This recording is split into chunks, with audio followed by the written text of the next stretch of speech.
What's up, everybody? Today we are doing we're sculpting Ozzy Osbourne. I meant to do this video months ago after he passed, sadly. I was a big fan of Ozzy Osbourne, not even really so much the music, but the show in the 2000s. I love that show, and I was binge watching it for days, weeks after he passed. It was sad. I was sad by it. I think the whole world was sad by it, but I wanted to make a little caricature sculpture of him in honor of Ozzy, and I think it came out great. So let's go check it out, and let's see what happens.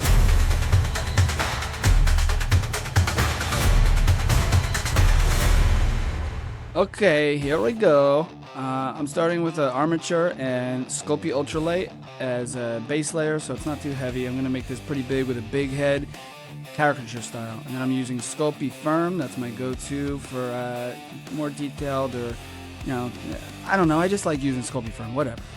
Now we're gonna bulk out the head, just the basic shapes of the head. Okay, good. Armature, basic shapes, and then details. It's simple.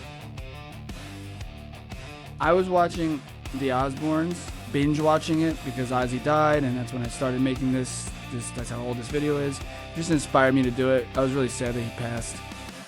Anyway, I blocked in the basic detail, got my head shape down, started putting in the lips, the teeth with a roll of clay for the teeth, then the lip lines, and then I took my dental pick and did each individual tooth. I had to block out the cheeks some more because I'm going for a more caricature look for Ozzy, like I said. I defined his folds around his nose more. I made him a tongue sticking out. I made some pre-baked eyeballs because what ended up happening as I'm doing the details here, I needed to see something of Ozzy that was very distinct, that told my brain, okay, this is Ozzy Osbourne. So I made the eyeballs and like placeholder glasses because that is one of his iconic defining features. It just helped me see the final result and where I wanted to go. Once I was done with the details, I did fine detail using a toothbrush and my dental pick to make little pores and marks on his face. And then I took my super sharp needle tool. It's kind of like a silicone shaper, but it's metal and really sharp, to make the hairlines, his part, and anything I needed some small fine lines with, because you can get really tight lines with this thing. And then I used my large silicone shapers to go over the big lines in the hair. And then I bulked out the body over my ultralight base and armature. I used some little clay glizzies as some folds and wrinkles, and then I made his little shoesies here.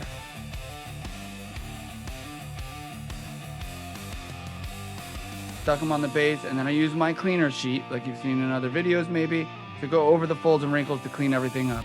I made his belt, and then his jacket, collar, and then he's wearing like a long cloak kind of jacket, like a sports jacket, but a little longer. And then I made his lapels and his collar.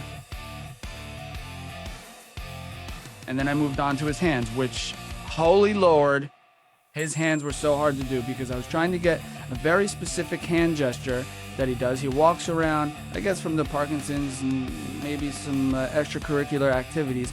He's got some very distinct hand posture. He walks around with his hands out in front of him. I'm sure you've all seen it. I'm trying to replicate it here. Like that. Just like a crimped up hand, like Chris Pontius kind of, or like he's walking around waiting for somebody to kiss his hand. But I was trying to replicate that and then detail his hands out, put his cuffs on his jacket so I could add the hands. I hid the seams from the hands with the cuffs. And then I gave him a big middle finger because why not? It's Ozzy Osbourne. And then I had to cut his jacket to size, blended in a few things. Gonna open his jacket up a little bit to give it some animation. And I used cosplay for parts like this in his hands, so after I baked it, it didn't bend and break. I also went to the craft store and I got some craft chain, some gold chain, and a gold cross because one of Ozzy's iconic pieces of jewelry was a giant gold cross. And I made his bracelets with it as well. And now we're gonna make some glasses. The lenses I made out of resin with a little bit of dye. And then I used these little punch rings, 10 millimeter, to fill the resin in. Those are the lenses. And then I used some floral wire as the little nose bridge connector and armature wire, thin armature wire as the legs of the glasses. Boom. Done. Looks great. Couple bubbles, but sometimes it's unavoidable.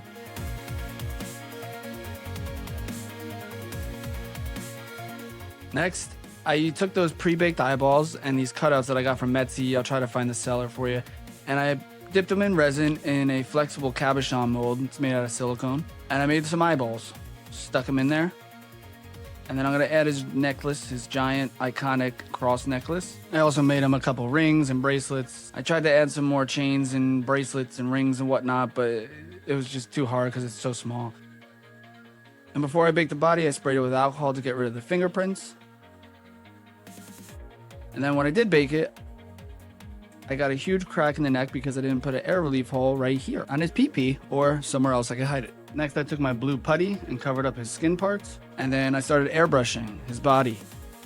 I'm going to use Army Painter Air for the most part. I do mostly use Army Painter because I have such an extensive collection of them. The airbrush, the speed paints, the warp paints. But I do also use Vallejo, Citadel, and Pro Acryl sometimes.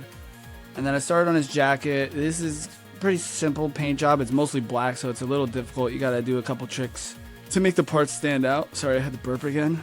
Coca-Cola, classic, not sponsored. Please sponsor me. If you can't tell, I switched my blue goopy stuff over to the opposite, and then I sprayed the skin tones with Army Painter Air, skin tones obviously, and then I painted his little belt gold and his fingernails black.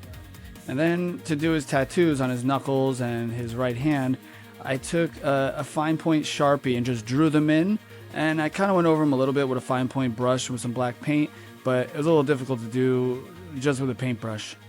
And then we're on to the head, painting it. Skin tones first. I'll leave all the paints I used in the description. We're going to do the hair, browns and blacks. I covered the face again with the fancy blue stuff.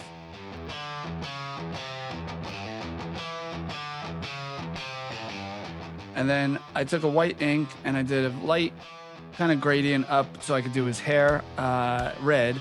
I'm doing his hair kind of from the early 2000s, like from the Osbourne show. That sticks out the most. It's the most poppy, and I feel it's very iconic for him. And just for my fellow acoustics out there, here's a nice cheese pull for you guys with this special fancy blue stuff.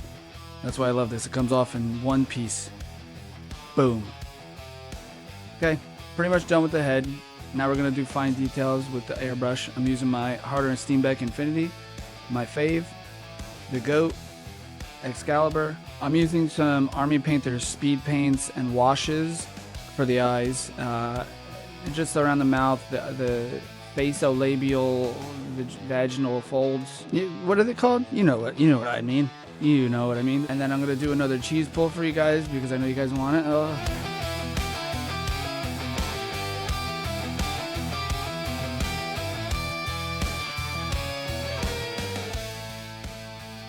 Just real quick, I went back with the airbrush and darkened up his eye sockets a little bit because I felt like he just needed it.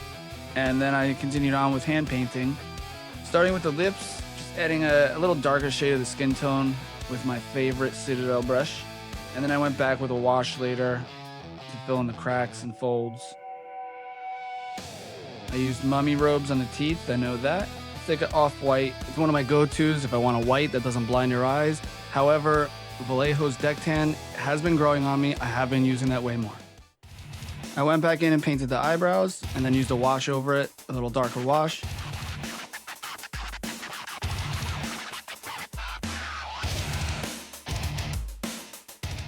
And then I did the teeth with a kind of a whitish gray wash to get in the cracks. The teeth, it was a little difficult, a little messy to get in there, but I ended up fixing it up and it was fine. And now, back to the eyeballs. We're gonna put them in the face. I was going to leave the one eyeball like that, but I couldn't do that to my man Ozzy, especially after he passed. I finished up the tongue with dry brushing because I'm securing the eyes. I might as well do the tongue too while I'm at it. And then I went back with my UV resin. I covered the eyes to both secure them and give it a gloss sheen. Here I'm curing them with my UV light. And I stuck the tongue in to finish off the head. Lying. I did not finish off the head because I did not remember to add his chain to his neck and his sweet ass spectacles. These came out so good. I'm so proud of these. It really just made the sculpture. It really did. It totally did. I just want to note that being there's so much black on this sculpture, I used a bunch of different blacks, including India inks, some flat black, some gloss black. It helps each piece stand out from each other. The base was looking a little haggard and boring, so I decided to put some clay on it and use these new clay rollers that I got and texturize the whole base because Ozzy's all about, spooky, hell, bats, unfortunately. and these clay rollers too to texturize the floor, the base that he's going to stand on. It's kind of like a tile with a centerpiece. It's pretty cool, kind of creepy, goes with the Ozzy vibe. I baked that for 15 minutes, and then I started airbrushing it with some dark purples and blacks.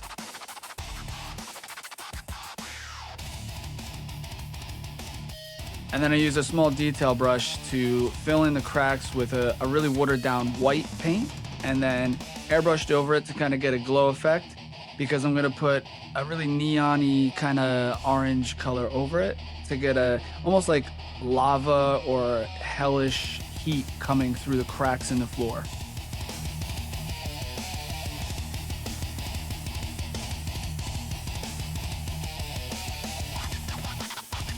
I kind of made a wash with the paints so it would run through the cracks really easy, so I didn't have to sit there and paint stroke by stroke through it. And then I took a yellow and did some edge highlighting, not a ton, but enough to just stick out.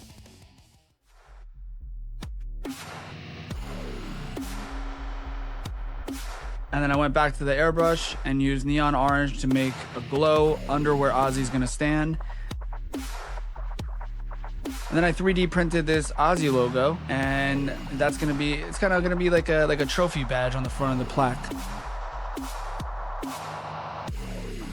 I airbrush primed it black, and I used some masking fluid by Vallejo and one of my tiny silicone shaper tools to get the masking fluid in there, so I can prime some white on there to get some brighter colors on for Ozzy's logo.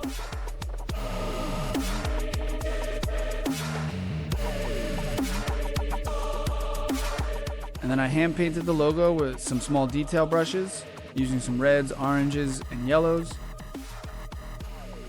Always be mindful when you're painting with yellow that yellows, whites, light pinks, light colors in general, but mostly yellows and whites, will give you a hellish time. So make sure you thin your paints. Take your time with them because they get chalky, they leave brush strokes more than other colors, and they're just generally a pain in the arse. Then I took all the masking fluid off, another nice cheese pull. We're gonna super glue this on there, and then we're gonna plop Ozzy's ass right on the base, and we're done.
There he is, little caricature Ozzy. Came out amazing. I wasn't gonna do a caricature at first, to be honest, but I made the head a little too big, and I was like, I'll do a caricature. And it came out great. It's awesome, it looks awesome. There's a little chain, his rings, his tattoos, I love it. And it's a good way to honor Ozzy, you know? There he is, little baby caricature Ozzy. It was really fun to sculpt, and I'm glad I have him now. So, if you like what you saw, if you learned something, even if you don't like it, like, comment, subscribe, and I'll see you next time. Bye.